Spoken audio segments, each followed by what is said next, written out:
She had a normal like stomach bug, you know, some typical fever, you know, kids get sick. And the next morning I wake up to go to work. I've noticed that she's really pale.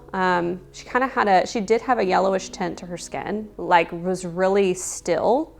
The only thing I can use to describe it is I tried to pick her up and she was like a noodle. It was the worst thing you could hear is, you know, Jesse, Jesse, across the house. And I just wake up out of a dead sleep and she's like, call 911. We went to the hospital, the first hospital, local hospital here. So we get there and that's when we get the news that she's in liver failure. Things were just happening really fast. And they said, we need to transfer you to a place that if she were to need a liver transplant, that could do that. That was a big shock. We had no idea what would have caused her to be in liver failure. We were told that we're gonna have to be transferred. And so they finally got a hold of Ochsner's and so they sent a chopper. They sent a chopper late that night. As she was lifting off, it was like, you would think like me and my wife would just break down, and we didn't. It was like the most peaceful feeling we had, knowing that she was going to the right place. She was in the right hands. You know, they lifted her off and it was like, you know, we've got her.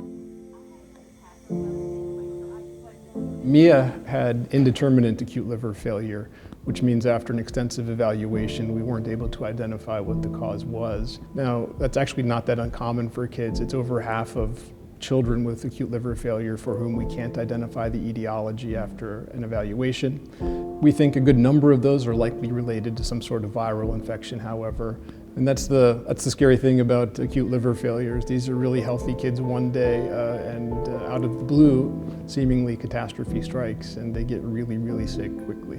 The only option for a patient like that is a liver transplant, and not only do they need one, but they need it as an urgent matter. And so we knew we needed to get the rest of the team mobilized to get her evaluated and ultimately listed for a transplant. Amelia wasn't opening her eyes. She really wasn't responding. It was more so of just like moaning and groaning and not really aware of where she was and really what was happening to her. And so, you know, you have to watch your blood pressure and your heart rate. And so I can definitely remember Jesse, he was like, Kayla, you are a mad scientist. The blood pressure goes up, you know what to do. The blood pressure comes down, you know what to do. Every one of those ICU nurses were like champions. They made us feel like she's in good hands. She's in the best hands that she could be in at this moment. And as parents, those should be your hands.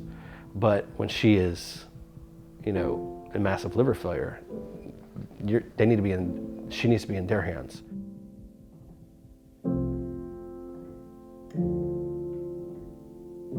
After the surgery, we meet with Dr. Bruce, and so we get to go see Amelia, and you could just tell something was different. Her color was different. And by the time I came back, she truly was a totally different girl. And I could just see the weight lifted off of Jessie and Stephanie's shoulders. But just to see her opening her eyes, recognizing her parents, Jessie was just like, this is the nurse that took care of you. She's the mad scientist. You know, she's the one that worked really hard to get you here. Filled my heart with so much joy.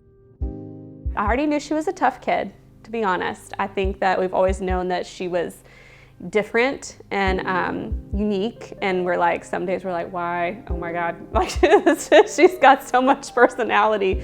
But now I'm like, okay, I understand why. I understand why she needed this strong-willed spirit. And when you start being able to move around more, then we'll be able to get out, okay? There you go, now go. We weren't stopping you, we just wanted you to get your feet. Go on, girl. Awesome. Trigger right there. Lots and lots of them! Oh my goodness!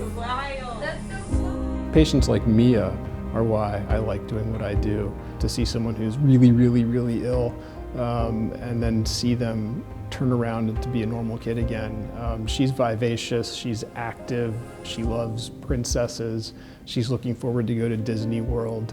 And looking at her now, she doesn't look like she's had a liver transplant. She looks totally healthy walking down the street. How many tubes are you going to get? That many tubes from Mom? she goes and gets her lab draws, and she wants no one to distract her.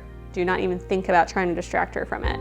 She watches everything the nurses do. She watches everything the phlebotomist is doing. The phlebotomist even gave her her own set of vials and like tourniquet set, and she plays doctor. And we know like kids, like they act out their reality, you know? So for her, her reality now is a little bit different than it was, you know, last year. And point. Over and down. And point and point. All right, let's see if we can do it fast. Ready? Pretty hard. You know, we're faith-filled people, so we believe that she's a miracle. You know, we believe that what happened was a miracle. We believe that all the things that fell into place were just too good to be true, to be just an accident. I feel confident in the doctors and staff, and everyone has made us feel like this is not an ending. You know, this is like a new beginning. Like, she's gonna have this story, it's part of her life. Her scar's never gonna go away. They say she's gonna be on this certain medication forever, for the rest of her life. But she's gonna use that story to propel whatever she decides to do.